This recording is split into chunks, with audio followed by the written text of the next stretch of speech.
O áudio que vocês vão ouvir agora é parte do podcast Xadrez Herbal. Caso vocês queiram ouvir mais sobre esse assunto e outros temas de política internacional, é só ir em xadrezherbal.com. Agora vocês ficam com o match no qual eu e o Felipe daremos uma volta pela Bacia do Pacífico.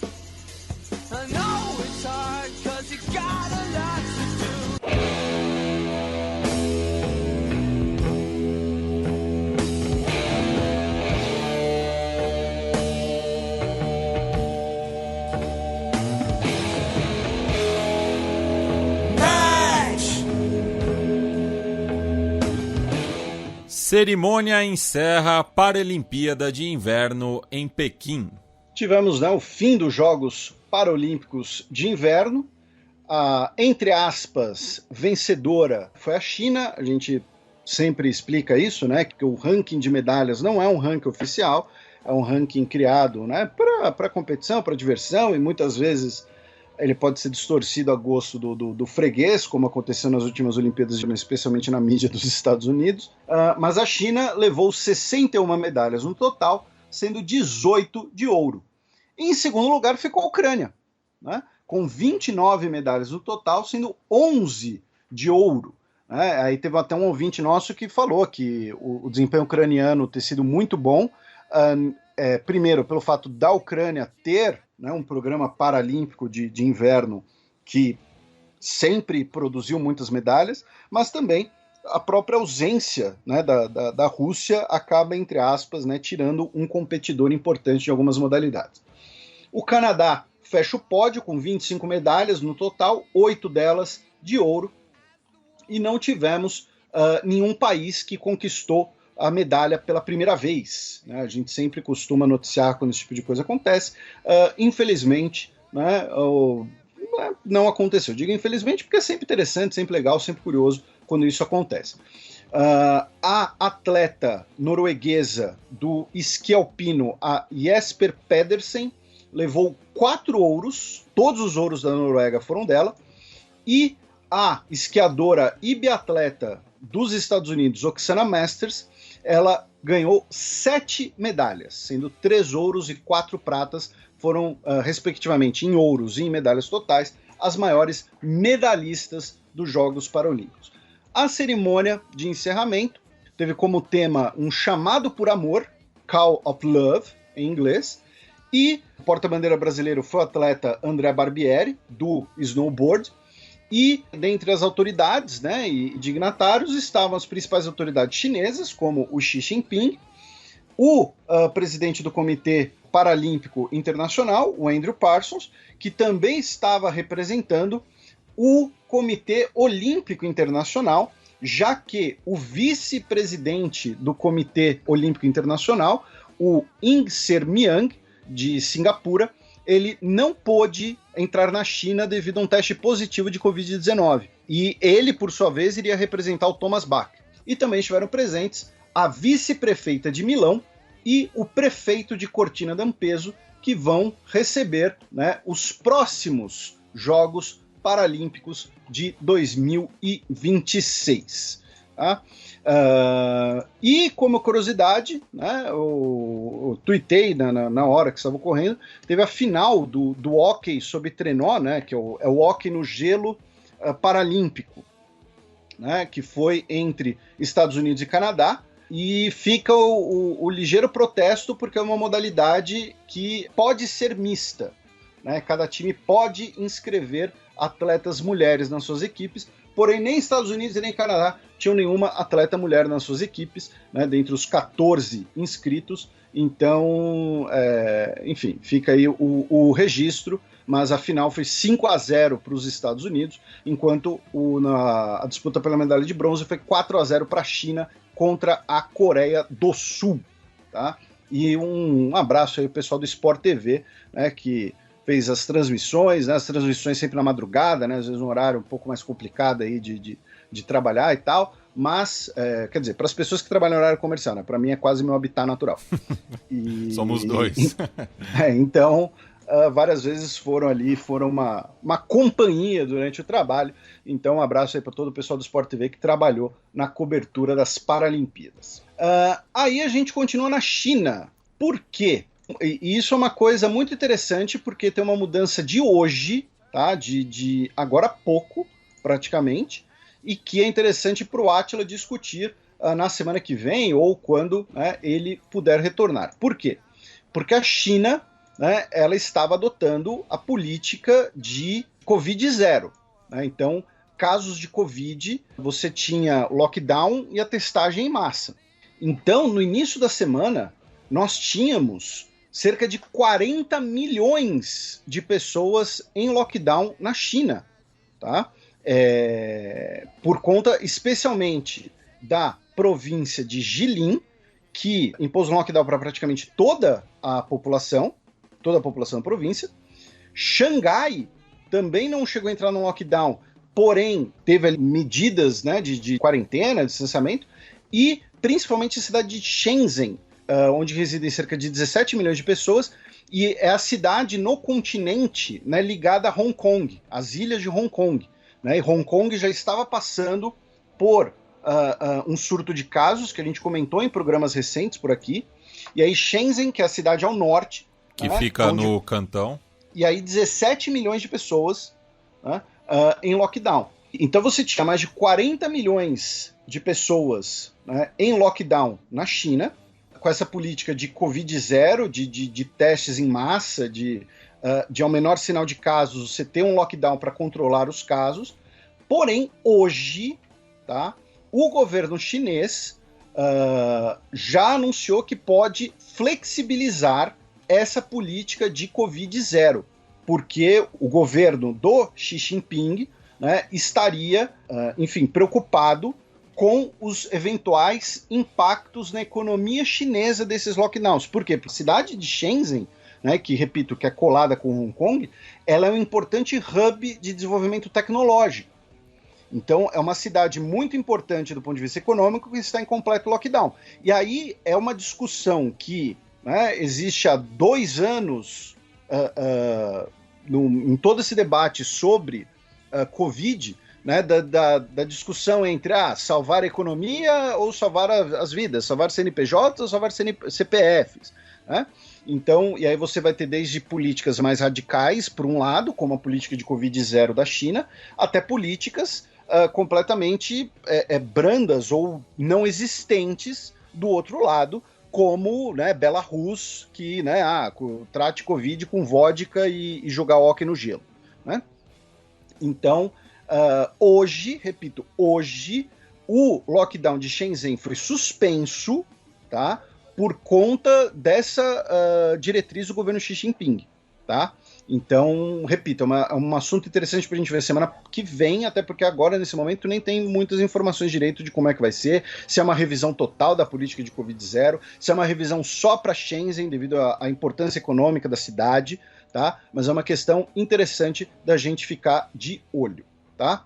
Da China, nós vamos para a Coreia do Norte, que teria realizado mais um teste de mísseis balísticos, porém, dessa vez, o teste falhou no último dia 16. Tá? O foguete explodiu no ar pouco depois do lançamento, no último dia 16 de março. Tá? E, claro, né, um teste de míssil pouco depois dos resultados eleitorais da Coreia do Sul.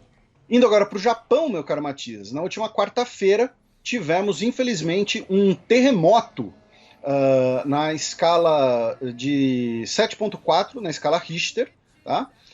Perto da costa justamente de Fukushima, e que deixou pelo menos 4 pessoas mortas e 94 pessoas feridas, e cerca de 600 mil pessoas com problemas no fornecimento de energia elétrica. Tá? O terremoto teve uma profundidade de cerca de 60 quilômetros. Então, infelizmente, temos pelo menos 4 vítimas fatais desse terremoto. Do Japão, vamos para a gloriosa República de Vanuatu, tá? Com uma notícia do perfil Oceania Football, que foi repercutida pelo Leonardo Bertozzi, jornalista dos canais ESPN, que o jogo entre Vanuatu e Tahiti pelas eliminatórias da Copa do Mundo foi cancelado. Aí nos nossos vídeos podem pensar, vocês estão falando de futebol de Vanuatu só para inventar moda, mas não, porque o jogo foi cancelado porque a seleção de Vanuatu não tem atletas suficientes devido a um surto de Covid, tá? E a gente falou recentemente, na virada, né, de 2021 para 2022, né, de como os países insulares da Oceania tentavam controlar, né, a pandemia nas suas fronteiras, e isso tornava eles, de certa forma, vulneráveis, porque caso uma pessoa, né, furasse as regras, não cumprisse as regras e levasse casos para dentro do país, isso poderia afetar a população de forma bastante rápida. Essa era uma das preocupações, né, quando nós tivemos a erupção do vulcão Itonga.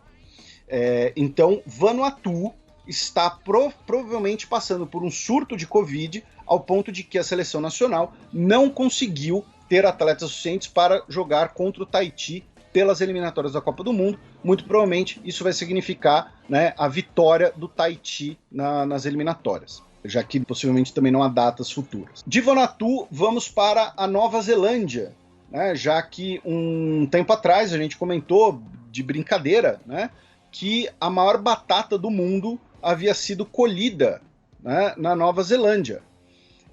Porém, o Guinness não certificou, tá? Porque não é uma batata, é uma cabaça, tá? Um tubérculo de cabaça. Então, a batata gigante que foi encontrada em agosto na Nova Zelândia não é uma batata gigante. Então, para os nossos ouvintes que produzem conteúdos sobre botânica, sobre biologia, ou para os nossos ouvintes que são professores de biologia, enfim, acaba sendo talvez uma questão interessante de você produzir um vídeo explicando, de você trazer para os seus alunos, discutir, explicar as diferenças. Para mim, vale pela curiosidade de que a batatona não é uma batatona. Tá? Apenas isso. Da Nova Zelândia, chegamos no continente americano, meu caro Matias, começando pelo sul, né, pelo extremo sul, no Chile, já que na última sexta-feira, né, lembrando que na última semana a gente gravou o programa na quinta, né, de quinta para sexta. Então, na última sexta-feira, nós tivemos a posse do Gabriel Boric como presidente chileno. No programa passado a gente falou, né, que o Brasil seria representado pelo vice-presidente Hamilton Mourão, mas que também teríamos 3 convidados brasileiros, convidados do próprio Gabriel Boric, incluindo a ex-presidente Dilma Rousseff, e ele, no seu discurso, né, de posse, ele homenageou Salvador Allende. Antes do discurso, ele também prestou uma homenagem à estátua, né, na estátua do Salvador Allende, que teria sido ali algo fora do protocolo. E que, só explicando ali a geografia, né, do Palácio de la Moneda, a estátua do Salvador Allende fica em frente ao Ministério da Justiça, o que é bastante sintomático. E no seu discurso, ele disse que, como Salvador Allende previu há quase 50 anos, estamos abrindo as grandes avenidas por onde passarão homens livres, homens e mulheres livres, para construir uma sociedade melhor. Que ele faz referência justamente ao discurso derradeiro do Allende, quando o Palácio de la Moneda estava sendo cercado em 11 de setembro de 1973. Ele disse que a economia continua sofrendo, que o país precisa se reerguer, crescer e distribuir de forma justa os frutos desse crescimento. Precisamos redistribuir a riqueza. Disse que o povo chileno é o protagonista no processo que culminou em sua eleição à presidência.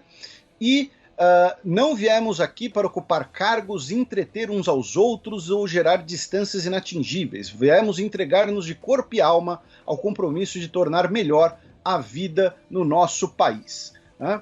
Ele falou da questão das pensões também no seu discurso, né?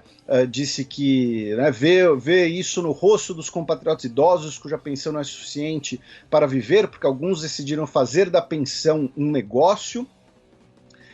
Falou da discriminação contra crianças neurodivergentes também no seu discurso, comentou sobre a necessidade de encontrar os ainda desaparecidos da ditadura militar, porque são pessoas, né, que não conseguem seguir as suas vidas sem saber do seu passado, e disse que a nova Carta Constitucional, construída por uma convenção constitucional popular e legítima, é o verdadeiro caminho né, para isso. E também mencionou que vai retirar as queixas aplicadas contra manifestantes dos protestos desde 2019 que tenham sido feitas com base na Lei de Segurança Nacional chilena. Tá? Então, ele anunciou uma retirada de queixas, não é nem um indulto, né? Porque o indulto é pós-julgamento, a pessoa é condenada, ela é perdoada. Ele falou que vai ter a retirada de queixas feitas pelo Executivo com base na Lei de Segurança Nacional. Então, esses foram alguns dos destaques do discurso de posse. Ele recebeu a faixa presidencial do Sebastián Piñera e o Sebastián Piñera, no seu discurso de despedida, né, disse que é importante que as novas gerações entendam a importância da participação política e que tomem gosto, entre aspas, digamos assim, pela política, e que ele espera que o Boric seja um presidente para todos os chilenos e represente essa esperança para os jovens. Né? Lembrando que o Gabriel Boric tem 36 anos de idade. Né? Então, assim, ele vai ser o terror dos primos na ceia de Natal, como a gente já brincou por aqui. Né? Eu já vi um perfil na revista The Clinic sobre os irmãos do Boric. Inclusive nesse simbolismo do Piñera passar a faixa para ele, né? Eu já vou explicar um pouquinho do simbolismo.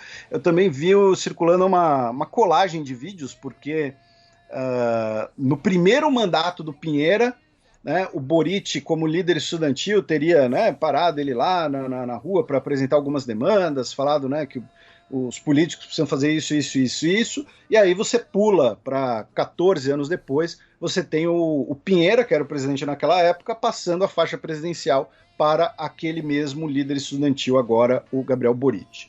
Vi essa colagem, achei interessante, até porque eu não conhecia aquelas imagens. Mais sobre o Chile, meu caro Matias? Não, a gente agora cruza ali a fronteira ao norte com o Peru, já que o Congresso aprovou a abertura de processo de impeachment contra o Pedro Castillo. Pois é. Então, assim, a gente já comentou isso aqui no programa passado. Né? O que acaba sendo, né, entre aspas, o problema para o Pedro Castillo é que, embora ele tenha o maior partido do Congresso, o Peru Libre não tem a maioria no Congresso. Né? A maioria do Congresso, somando, está na mão dos partidos à direita. E foi uma coisa que a gente alertou em relação às últimas eleições, no ano passado, de que poderíamos ter um terceiro turno no Congresso. Pensando na política recente do Peru. Pensando na política recente do Peru e da região lá, da América Latina como um todo, né, que acaba sendo isso. Então, assim, é bizarro, porque como a gente já comentou aqui, o Castillo falou que pode negociar uma saída do mar com a Bolívia. E aí o Congresso pega e vota que isso seria traição, sabe? Traição da pátria. Sendo que foi uma fala, vamos dizer assim, jogada ao ar, assim, né? Não apresentou um projeto nem nada, enfim. Foi numa entrevista, né? Traição à pátria seria, sei lá, ele assinar um documento falando, olha, o Peru agora virou parte da Bolívia. Alguma coisa assim. Mas não, o que ele falou foi, não, a gente pode negociar alguma coisa. Enfim, nem falou, vou dar terreno para Bolívia. Ele falou negociar alguma coisa. Então, a denúncia que foi votada agora, que foi aprovada com 76 votos a favor, 41 contra e uma abstenção, fala que ele teria incapacidade moral devido às contradições e mentiras do presidente, nomeação questionável de 10 ministros de Estado. Vamos lembrar, ministros de Estado, por sua vez, no Peru, o gabinete precisa ser aprovado pelo Congresso. Então, o Congresso que está falando que são nomeações questionáveis é o mesmo Congresso que aceitou esse gabinete. Tá? O quarto, no caso, né? O quarto gabinete, muito bem lembrado. Né?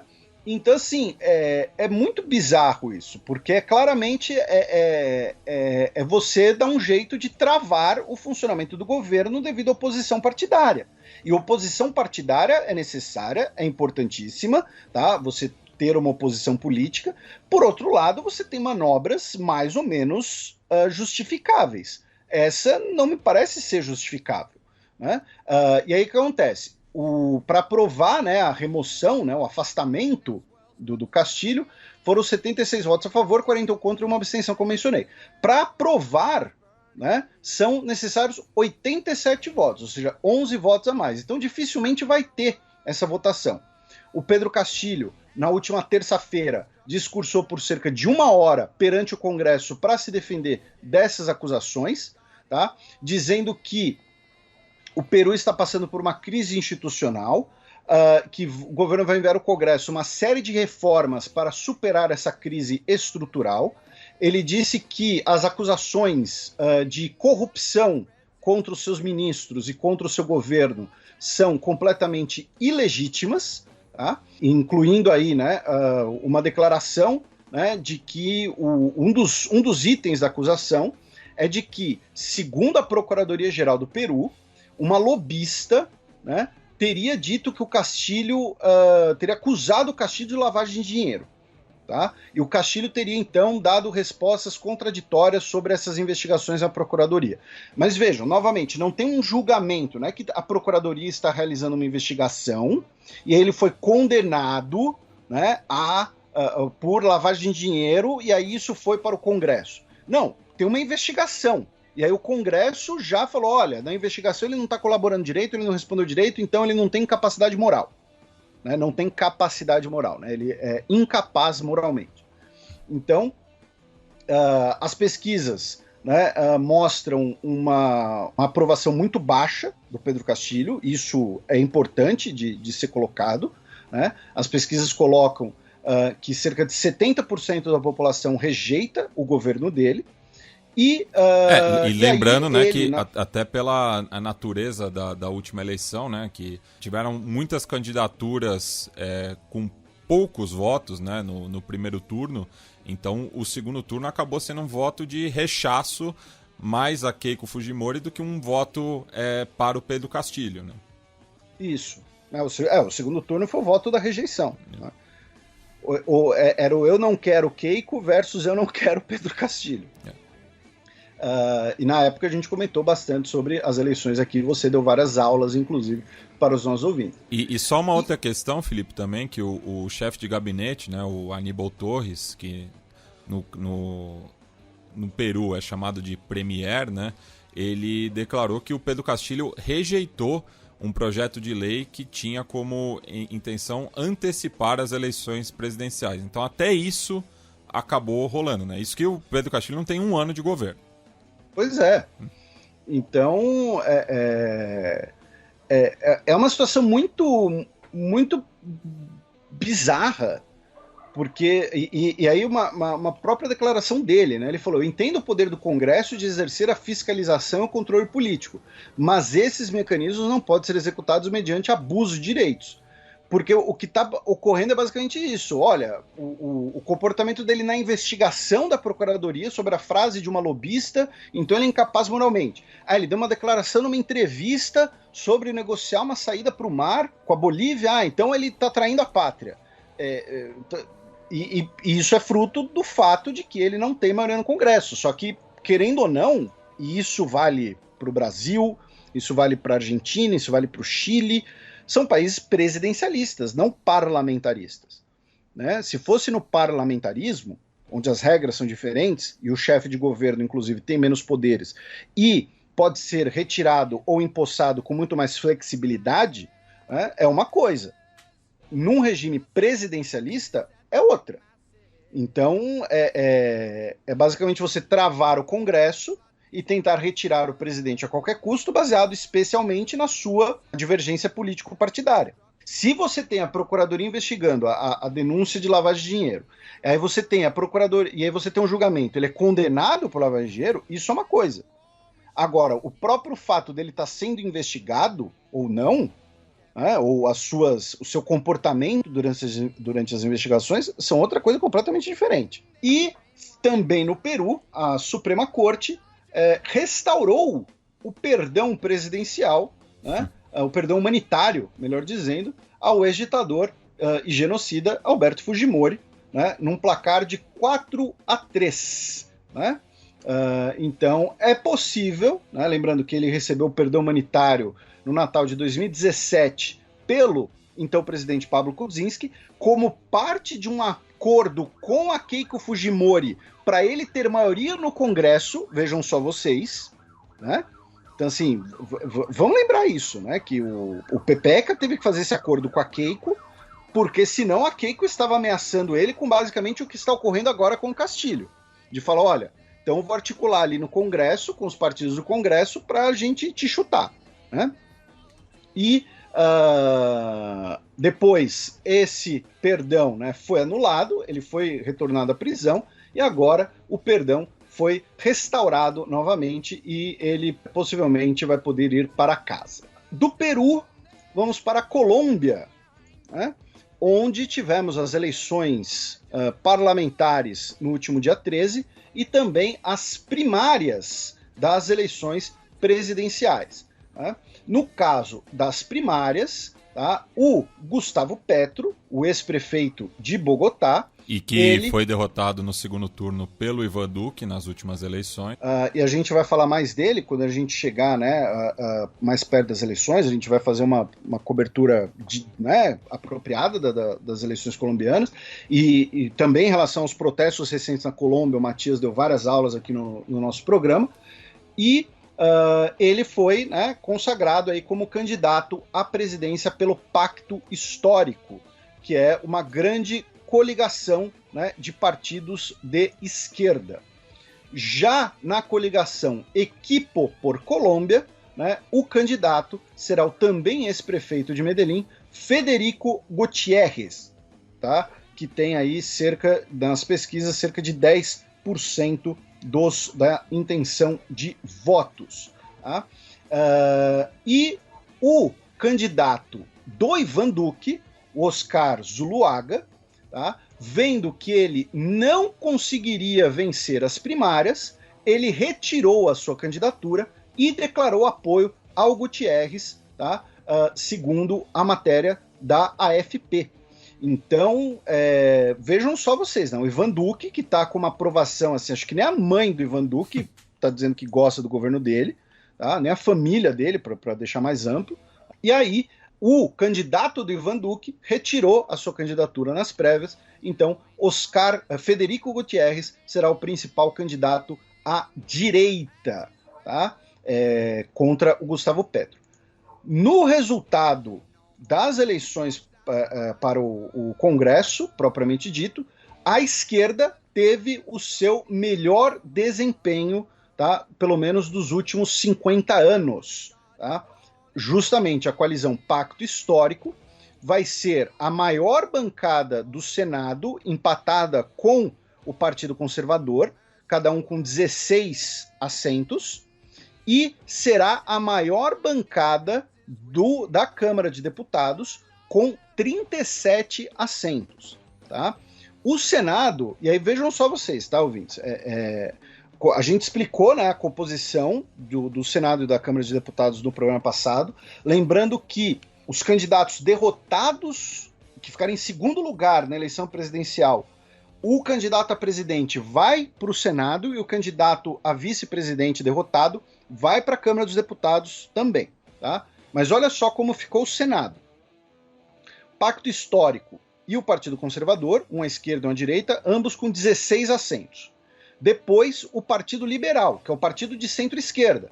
Tá? O Partido Liberal colombiano, a gente tem uma fronteira sobre a história da Colômbia, a gente explica isso. Né? O Partido Liberal é o partido que durante muito tempo foi o partido da esquerda colombiana, foi do Partido Liberal que saíram as Farc, tá? Lá no final da década de 1950 e início da década de 1960, tá? No período de lá violência. O Partido Liberal ficou em terceiro, com 15. Aí depois, em quarto, ficou a Aliança Verde e a coalizão de la Esperança, né, que é a coalizão de grupos de movimentos sociais e alguns grupos indígenas também, com 14. Depois, o Centro Democrático, né, que é o movimento do Álvaro Uribe, né, que é o mais à direita, com 14 também, porém perdendo 5 assentos. Depois, o Câmbio Radical, que é também conservador, com 11. Depois, o Partido Popular, que é o partido de centro, com 10. E, finalmente, o Movimento pela Renovação, que é um movimento evangélico, né? Não sei se é o melhor termo do ponto de vista teológico, né? Mas é um partido evangélico colombiano com 4 assentos. Tá? Então, vejam que assim, a esquerda, em números totais, ela tem a maior bancada do Senado, porém todas as bancadas estão muito próximas. O Senado vai estar bastante fragmentado. Tá? É 16, 16, 15, 14, 14, 11, 10. Na Câmara dos Deputados, o Pacto Histórico foi o mais votado, mas não elegeu a maior bancada. Ele ficou com 27 deputados. Em segundo lugar ficou o Partido Liberal, com 32. Aí depois vem os conservadores, com 25, e o Centro Democrático do Uribe, com 15. O Partido Popular, com 16, o Câmbio Radical também com 16, a Aliança Verde com 11, e outras 45 cadeiras fragmentadas em outros partidos, outras forças políticas. E lembrando que a participação foi muito baixa, né? Foi cerca de 47% dos eleitores registrados. Isso representa 1,5% a menos do que em 2018. Então, repito, são os melhores resultados da esquerda colombiana nos últimos 50 anos nas eleições para o Congresso, porém, o Congresso vai continuar fragmentado. Então, se o Gustavo Petro vencer as eleições, por exemplo, imagino que ele vai precisar, de alguma forma, fazer uma coalizão entre o Pacto Histórico, que é a coalizão dele, né, o Partido Liberal e, eventualmente, também os Verdes e os movimentos sociais. Porque sozinho ninguém vai governar. Né? Isso é um fato. Tá? Então, o processo, de certa forma, parecido com o que a gente tem no Peru, de um Congresso fragmentado e, claro, um cenário muito, muito familiar para os nossos ouvintes brasileiros, né, já que o nosso Congresso é também completamente fragmentado, e aí, né, o presidencialismo de coalizão, você fazer acordo com o Centrão, todo esse tipo de coisa, típicos do cenário político brasileiro. Da Colômbia, vamos para Honduras, já que foi aprovada a extradição do ex-presidente Juan Orlando Hernández para os Estados Unidos por acusações sobre tráfico de drogas. Tá? A extradição dele foi aprovada pelo judiciário, ele que foi detido mês passado, pouco depois de ter deixado de ser o presidente de Honduras. E aí, para a gente fechar, nós vamos para os Estados Unidos com uma ponte caribenha, né? Que os Estados Unidos ali tem a costa do Pacífico, mas também tem a outra costa e tal, e também uma ponte com o Brasil, né? Uma trapaceada que a gente deu aqui, então a gente pôs o Brasil aqui no bloco do Pacífico, embora o Brasil não tenha saída para o Pacífico. Mas, começando que o presidente dos Estados Unidos, Joe Biden, no último dia 15, assinou, né, a legislação dos fundos do governo até setembro. Tá? Serão aí $1,5 trilhão do governo federal para o semestre. Tá? Dentre esse $1,5 trilhão de um projetão aí de 2.700 páginas, que eu tenho certeza que ninguém leu inteiro, tá? Todo mundo faz ali, é que nem trabalho de escola picareta, né? Cada um faz a sua parte e junta tudo em cima da hora. Tenho certeza que ninguém leu as 2.700 páginas todas, tá? No máximo, sei lá, Nancy Pelosi pegou lá um estagiário e falou, ó, você vai ter que ler tudo isso daí e me resumir em 10 minutos. Tá? Alguma coisa assim. Dentre esse montante, né, para não usar outros termos, né, dentre esse batatão de dinheiro, estão previstos $13,6 bilhões para a Ucrânia, em assistência humanitária e de segurança. Tá? A gente já vai falar mais sobre o envio de armamentos no cheque, obviamente. O orçamento, né, do semestre havia sido aprovado no Senado por 68 a 31 e na Casa, né, na Câmara dos Deputados, por 361 a 69. Tá? Então, aí $1,5 trilhão orçamento do governo federal dos Estados Unidos para o próximo semestre. Porto Rico, inclusive, né, terminou de renegociar a sua dívida, né, de 70 bilhões de dólares, tá, no que foi considerado a maior reestruturação de dívida pública da história dos Estados Unidos. Tá? Então, pela primeira vez em 7 anos, Porto Rico vai voltar a pagar, né, credores, e também vai pagar cerca de $1 bilhão em dívidas com residentes e negócios locais. Tá? Dentre as críticas, né, estão aí o fato de que o Porto Rico também vai pagar $1 bilhão, tá, em taxas de advogados e consultorias e despesas durante todo o processo, porém conseguiu reduzir diversas das dívidas de Porto Rico. Então, por exemplo, as reivindicações em relação ao governo porto-riquenho, que estavam na casa dos 33 bilhões de dólares, foram diminuídas para, entre aspas, apenas 7,4 bilhões de dólares. Tá? Também vai criar um novo fundo de pensões para os porto-riquenhos, tá? E também vai, então, poder expandir o investimento do território no seu sistema de energia elétrica, que ainda sofre com as consequências do furacão Maria, né? Em 2017, de quando o Donald Trump ficou arremessando o papel higiênico para as pessoas, né? Naquela imagem que todo mundo nunca vai esquecer.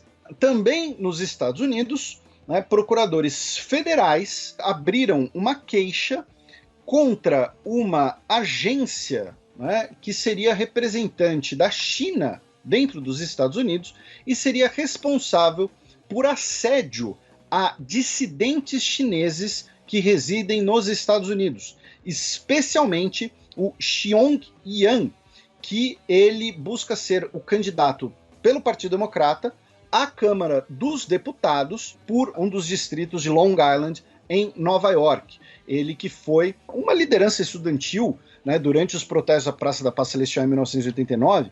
Eu digo que ele foi uma liderança estudantil porque eu não sei dizer exatamente qual era o papel dele nos protestos, tá? É só para deixar isso muito claro. E ele foi para os Estados Unidos, fugiu da China em 1992, tá? Depois de ficar 19 meses detido sem queixas formais. Ele se tornou um cidadão naturalizado dos Estados Unidos, chegou a servir nas Forças Armadas dos Estados Unidos e ele seria pressionado e espionado pelas autoridades chinesas em meio à sua campanha eleitoral para um assento no Congresso. Lembrando que teremos as eleições de midterm, né, no segundo semestre. Então, os Estados Unidos abriu uma queixa contra uma agência, uma empresa nos Estados Unidos que seria, na verdade, fachada para o governo chinês. Tá? E, finalmente, uma das principais histórias aí da última semana, né, que contou, inclusive, com o trabalho do jornalista André Spigariol, que acompanha o nosso trabalho, né, então mandar um abraço para ele, que o que aconteceu? Né, um casal formado por um engenheiro naval dos Estados Unidos, chamado Jonathan Toeb, e sua esposa, chamada Diana, eles falaram: estamos precisando de uma grana. Uma maneira de conseguirmos uma grana é vendermos segredos de submarinos nucleares dos Estados Unidos. Tá? Então a gente chega para um país e fala: olha, temos aqui uma parada, né, que pode ser interessante para vocês, né? E aí, se vocês pagarem para a gente cerca de 5 milhões de dólares em criptomoedas, a gente libera, né, essas informações para vocês. E aí, em abril de 2020, as autoridades brasileiras entregaram a carta do casal Toeb ao adido da Polícia Federal dos Estados Unidos, o FBI, no Brasil, dizendo basicamente que, olha, é o seguinte, esse casal aí ofereceu segredos nucleares, né, segredos dos submarinos nucleares dos Estados Unidos para o Brasil. Então, ó, tá aqui. Então, o próprio Brasil, as próprias autoridades brasileiras procuraram as autoridades dos Estados Unidos, falando, eles estão tentando vender material confidencial para nós. Aí o FBI montou uma arapuca, continuou negociando com eles, se passando por brasileiros, chegaram a fazer um pagamento preliminar de $100 mil, como gesto ali de boa vontade, de que estamos negociando a sério. O casal colocou os dados num chip, num micro SD, dentro de um sanduba de geleia de amendoim, de pasta de amendoim. Então, você pega lá o pão de forma, passa a pasta de amendoim, passa lá o... A gente não vai falar o nome da marca, mas se quiser patrocinar nós, pode patrocinar. Né? Botou o chip lá no meio, fechou o sanduba, deixou o sanduba lá num banco de praça, alguma coisa assim, e aí foram presos, né, e vão pegar aí, ele vai pegar 17 anos de prisão e ela 3 anos de prisão, foram presos em outubro de 2021, se declararam culpados no mês passado. Tá? Repito, isso é uma reportagem do New York Times, feita por Julian Barnes, Andrés Figariol, Jack Nicas e Adam Goldman, foi publicada tanto no New York Times em inglês, quanto uma versão em português na Folha de São Paulo, para quem quiser ler na íntegra. Porque, na época, né, foi noticiado, engenheiro é preso tentando vender segredos nucleares, mas não sabia para qual país. E agora, né, foi revelado, né, pela matéria, que esse país era o Brasil, e que foi o próprio governo brasileiro que alertou as autoridades dos Estados Unidos. Aí eu acho interessante da gente abordar alguns aspectos. O primeiro ficou muito na discussão, né, especialmente nas redes sociais, se o comportamento brasileiro teria sido um comportamento subserviente. Se o correto, do ponto de vista ali da disputa entre países, né, não era o governo brasileiro virar e falar, olha, tá bom, toma aqui os 5 milhões, dá essas informações aí pra nós, dá esses segredos pra nós e fechou. Né? Se o fato do governo brasileiro ter avisado o governo dos Estados Unidos não teria sido um ato de subserviência. É uma interpretação possível, é uma interpretação razoável, até porque espionagem faz parte do jogo entre países, tá? Quem acha que, por exemplo, Israel montou o seu programa nuclear ainda na década de 1960, simplesmente na amizade ou em contratos legais, por exemplo, está muito enganado, tá? Assim, o que teve de espionagem, especialmente em relação aos segredos nucleares franceses, não está no gibi, e não está no gibi mesmo, porque se tivesse no gibi, o autor do gibi estava preso, tá? por saber esse tipo de coisa. Tá? Então, assim, espionagem faz parte do jogo. Tá? Isso é fato. Só que, e aí vamos lembrar, o Brasil, né, ele pesquisa o seu eventual submarino nuclear desde a década de 1970, o projeto avançou e travou em diversos momentos, porém deslanchou de vez no início dos anos 2000. Vamos lembrar que aqui na Universidade de São Paulo nós temos o CETENSP, o Centro Tecnológico da Marinha, que é onde foi pesquisado durante décadas, né, energia nuclear em submarinos. E qual é a grande diferença? Mas Felipe, o Brasil tem as usinas de Angra. Né? Qual é a diferença? A diferença é que para você fazer um submarino movido a energia nuclear, o grande pulo do gato é o processo de miniaturização. É você fazer um reator potente o suficiente, seguro o suficiente e pequeno o suficiente para caber dentro do submarino. Tá? Você fazer um reator gigante para uma usina nuclear, né, não é tão difícil assim. Então o Brasil tem reatores, o Brasil tem o processo do próprio... O Brasil tem reservas, né, de urânio, o Brasil tem um processo nacional de enriquecimento do urânio, né, com as centrífugas, o projeto de Aramark também é da Marinha, que tem origem lá nas chamadas chocolateiras da década de 60, enfim. É um processo que vem de 5 décadas praticamente, desde antes da ditadura. E o projeto deslanchou no início dos anos 2000, especialmente quando o governo Lula, né, liberou as verbas necessárias, e aí nós tivemos oficializado em 2009, né, 2008, desculpem, o programa ProSub, que eu já comentei aqui no programa, que talvez seja o maior programa armamentista da história brasileira, em dinheiro, tá? Porque estamos falando aí de um programa de mais ou menos 8 bilhões de dólares, e o único que pode ser comparado é o projeto armamentista naval de 1906, mas obviamente é muito difícil você fazer uma correção monetária, né, compatível. Para os nossos ouvintes economistas que quiserem o desafio, né, fique à vontade. Então o Brasil assinou o convênio com a França. O que determina, né, esse projeto com a França? O Brasil vai produzir o submarino do projeto francês, o Scorpene, e a França vai instalar o reator nuclear no primeiro futuro submarino nuclear brasileiro. Tá? Instalar, né, um reator brasileiro. Tá? Então, assim, o que a França vai, no sentido nuclear, a França, digamos assim, vendeu o projeto e vai fornecer a expertise da instalação de um reator brasileiro. Junto com isso, entra uma outra questão que é: o Brasil precisa ter a certificação internacional para a produção do combustível do reator nuclear. Tá? E esse processo de certificação corre na Agência Internacional de Energia Atômica. E esse processo, ele enfrenta óbvia resistência por parte dos Estados Unidos. E eu digo óbvia por vários motivos. Primeiro, os Estados Unidos não querem um país no hemisfério com também submarinos nucleares. Vamos botar num português muito claro aqui. Tá? Os Estados Unidos não querem um país no hemisfério que tenha submarinos nucleares, ainda mais um projeto nacional, um projeto próprio.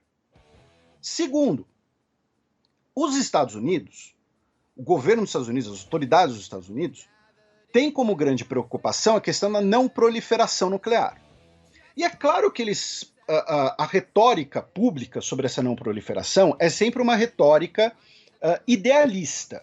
Né? Então, não, a não proliferação é importante porque é perigoso, porque temos que evitar acidentes, temos que evitar os riscos e tem que ser tudo muito bem controlado. Na prática, na realidade, a grande preocupação dos Estados Unidos é que o Brasil produz um arsenal nuclear, um submarino nuclear próprio, e aí esse submarino nuclear brasileiro e os segredos nucleares desenvolvidos pelo Brasil tornem-se vulneráveis fora do controle dos Estados Unidos para países como, por exemplo, o grande bola da vez até pouco tempo atrás, o Irã. Né? Então, um agente brasileiro, um brasileiro vai lá e vende segredos nucleares brasileiros para o Irã. Tá? Essa acaba sendo a grande preocupação deles, que obviamente a mensagem sempre vai ser idealista. Então, o que eu estou querendo dizer com isso? Ter entregado o casal que queria vender os segredos nucleares para o Brasil, os segredos submarinos nucleares para o Brasil, para as autoridades americanas, para as autoridades do FBI, pode ser interpretado como um gesto de subserviência? Pode. Também pode ser interpretado como um gesto de boa vontade e aproximação para contar com colaboração das autoridades dos Estados Unidos no processo de certificação e de produção de combustível nuclear para o submarino nuclear brasileiro, e também como uma maneira do Brasil falar para os Estados Unidos: olha, Estados Unidos, vocês desconfiam da gente, vocês falam que a gente não consegue cuidar nem dos nossos segredos, mas vocês não conseguem cuidar nem dos segredos de vocês. Tinha uns caras aí tentando vender pra gente por 5 milhões em Bitcoin. Então a gente vai pegar o cara, tá aqui, a gente tá avisando vocês, então isso é bom para vocês se tocarem e passarem a confiar na gente, tá? E passarem a deixar de implicar com o nosso projeto de submarino nuclear, porque a gente pode fazer o submarino nuclear e vai fazer. Se a Austrália pode, nós pode também. Tá? Então, repito, é possível interpretar como um gesto de subserviência? É. Também é possível interpretar como uma barganha para uma necessidade de eventual cooperação dos Estados Unidos e também para mostrar para os Estados Unidos que o Brasil é um parceiro confiável e que os Estados Unidos não conseguem nem cuidar direito dos segredos deles, quanto mais dos outros. Então tem toda essa vasta gama de possíveis interpretações, tá? E que eu queria trazer para o debate público, que eu queria trazer para as pessoas. Sei que tem muitos militares, inclusive, que nos ouvem, né? Então, assim, eu acho que é interessante colocar em tudo isso, porque o Brasil, novamente, o Brasil não é o Irã, o Brasil não é a Coreia do Norte, que são países que já estão sob sanções. No caso da Coreia do Norte, inclusive, deixou de fazer parte dos principais acordos, né, de proliferação de armamento nuclear. Então, não precisa da bênção de ninguém, entre aspas. Isso é muito legal, isso é muito interessante, seria bom se todo mundo fosse assim. Né? Os países, para se desenvolver, em algum momento eles vão ter que peitar as potências? Sim, vão, sem dúvida nenhuma. Mas, ao mesmo tempo, o Brasil, por cumprir as salvaguardas, por cumprir acordos internacionais, por fazer parte de acordos nucleares, e pela própria origem desse programa de submarinos, porque assim, é um convênio com a França. Se o Brasil vai pegar segredos dos submarinos nucleares dos Estados Unidos, vai implantar nos nossos, e aí um francês vai ver e vai falar, vou reportar isso aqui lá no quartel-geral da OTAN. Entendeu? Também tem isso. O Brasil, o submarino nuclear brasileiro, ele é um projeto nacional, mas ele não é 100% nacional. Ele também envolve um projeto comprado, que é o projeto dos Scorpene, e uma cooperação técnica com outro país. Um país que, por sua vez, é aliado da OTAN e dos Estados Unidos. Embora França e Estados Unidos não sejam lá os melhores amigos, historicamente falando, na história recente. Né? Já tem uns 50, 60 anos aí que Estados Unidos e França várias vezes estão em lados diferentes da mesa. Né? É que os Estados Unidos então cansou de salvar a pele dos franceses também. Então, a situação é mais complexa, ela é mais profunda do que a parte de espionagem, do que a parte legal, interessante do sanduba de manteiga de amendoim. E 5 milhões em bitcoins. Então, é importante, sei lá, como eu disse, eu quis trazer outras facetas dessa questão que são muito importantes. Vamos lembrar que, só para fechar isso, já que eu já estou falando para caramba, mas durante o governo Lula também, no início do governo Lula, teve uma questão, uma pendência entre Brasil e Estados Unidos na época, que o Brasil não autorizou algumas inspeções em Aramar, dizendo que isso comprometia, né, os segredos das centrífugas brasileiras, tá? Afirmando que isso seria uma forma ali de quase espionagem legalizada. Então, o Brasil não aceitou imediatamente as inspeções em Aramar e precisou de um processo negociado, até o ponto de acharem lá uma solução, que inclusive a solução envolve lá a cobertura de parte das centrífugas, então você consegue examinar meio que o processo de entrada e o processo de saída, mas o processo interno você não consegue examinar, você não consegue inspecionar. Então, tem vários fatores envolvidos nisso. Então, é interessante talvez de trazer esses detalhes. E finalmente, já que estão reclamando tanto, em São Mateus do Sul, no Paraná, um camarada, né, estava lá no seu sítio, na sua fazenda, né, o camarada João Ricardo, tá, o senhor João Ricardo, não sei a idade dele, mas enfim, né, e encontrou um pedação de um foguete na fazenda dele. E era um pedaço de um Falcon 9 da SpaceX, tá? Foi supervisionado por uma equipe de astrônomos da Rede Brasileira de Observação de Meteoros, tá? Vai ser devolvido e tudo mais, mas assim, o senhor Elon Musk, e se essa coisa cai na cabeça de alguém, cai na casa de alguém? Pois é. Durante 50 anos, um monte de país lançou foguete e os pedaços sempre caíram no oceano. Quase sempre caíram no oceano. Aí você tá aí lançando foguete, tem, sei lá, 5 anos, menos de 10 anos, e já tem um pedação gigante que se caísse na casa de alguém, fazer um estrago danado. Então, o senhor Elon Musk, em vez de ficar desafiando o Putin pra porrada, né, no Twitter, querendo aparecer, vai calcular a trajetória de reentrada direito do foguete, por favor. Né? Então... E a repórter Gabriela Ribeiro, né, que é paranaense, tuitou que óbvio que foi na Rússia brasileira, né? Afinal, ela tem lugar de fala.